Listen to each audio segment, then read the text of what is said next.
आप भी बोलोगे कितनी लेज़ी हूँ मैं, कि इतना लेट डाला मैंने व्लॉग और मैंने बोला था मैं नेक्स्ट डे डालूँगी, बट ऑलमोस्ट 15 डेज़ लग गए मेरे को इस व्लॉग को डालने के लिए।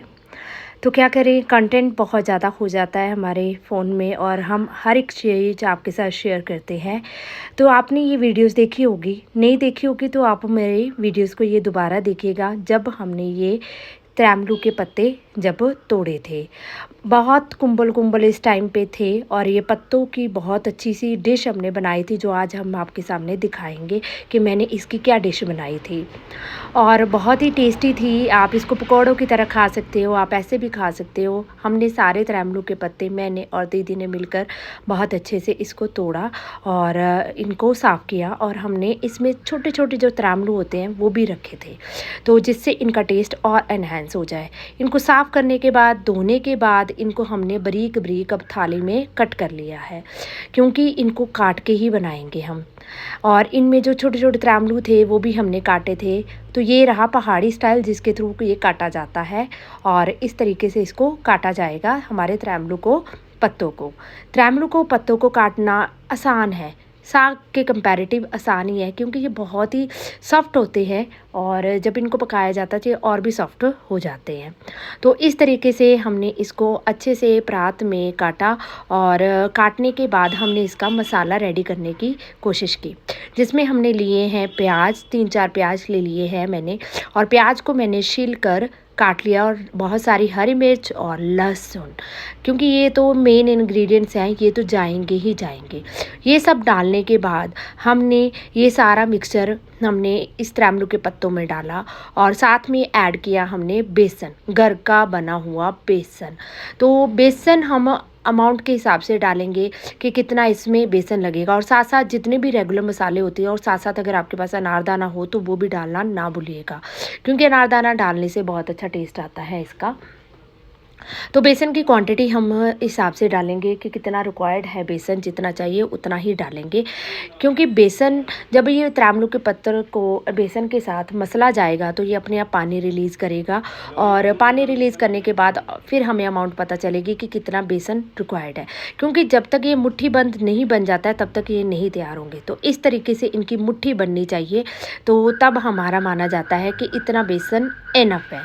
तो अगर घर की चने की दाल है उसको आप पीस के इसमें डालें तो और भी ज़्यादा टेस्ट आएगा बाज़ार के बेसन के अलावा। तो हम तो वैसे भी घर का बेसन ही इस्तेमाल करते हैं। तो इस तरीके से हमने छोटी छोटी गोलियां इसकी बना ली हैं, बेलन टाइप गोलियां इसकी हमने बना ली हैं, और सारी गोलियां बना के हमने इस तरीके से रेडी कर ली है।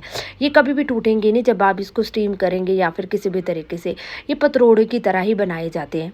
इस बार मैंने आपके साथ पतरोड़ों की रेसिपी भी शेयर नहीं की है, तो आज मैं कोशिश करूँगी, आज मैं घर पतरोड़े बनाने जा रही हूँ, तो अगर वो शूट होगी तो मैं आपके साथ ज़रूर शेयर करूँगी।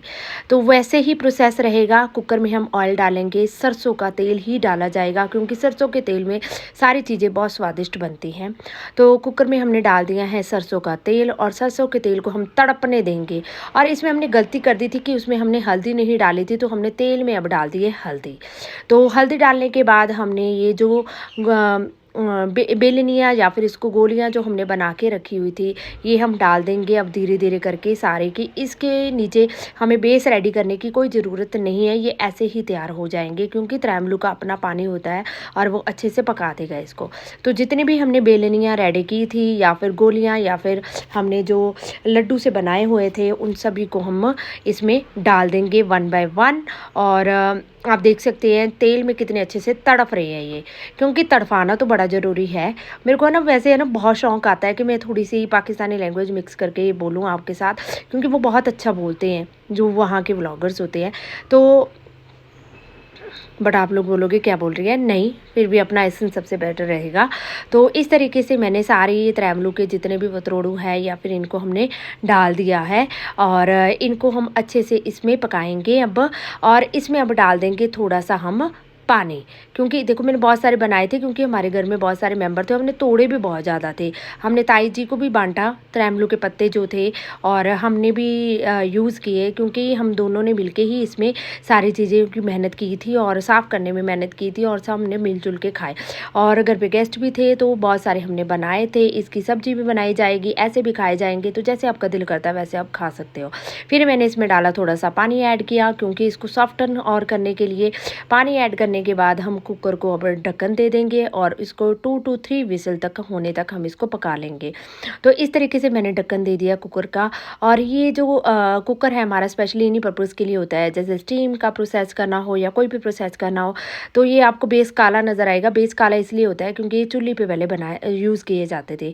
और आज मैं टिफ़िन में इनको लेके आई हूँ चपाती के साथ, और आप देख ही सकते हैं कितने देखने में स्वादिष्ट लग रहे हैं और बहुत ही यम्मी, क्योंकि रात को हमने बना के रख लिए थे और सुबह इसको हमने एज इट इज़ ही खाए। कई लोग तो प्याज का देसी घी का तड़का लगा के फिर उसके इसमें फ्राई करके खाते हैं, तो मैं तो ऐसे ही खाऊंगी क्योंकि मेरे को तो लगे बड़े टेस्टी।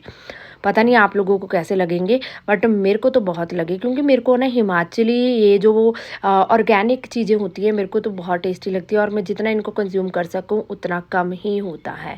तो बड़ा मज़ा आया इनको खा के, और आप लोग भी इंजॉय कीजिएगा। और अगर आपके घरों में लगे हों, क्योंकि ये तो सीजनल वेजिटेबल्स होती हैं, कभी कभी बनती है जब इनका सीज़न होता है। तो जब भी सीज़न आएगा तो इस रेसिपी को ज़रूर याद कीजिएगा और इसको ज़रूर ट्राई कीजिएगा अपने घरों में। मैं बोलती हूँ बहुत टेस्टी बनते हैं, बहुत क्या बहुत ही टेस्टी बनते हैं, तो ज़रूर ट्राई कीजिएगा। तो ये रही वह उसकी रेसिपी, और thank you so much for watching. अगर अच्छी लगे तो शेयर लाइक कमेंट जरूर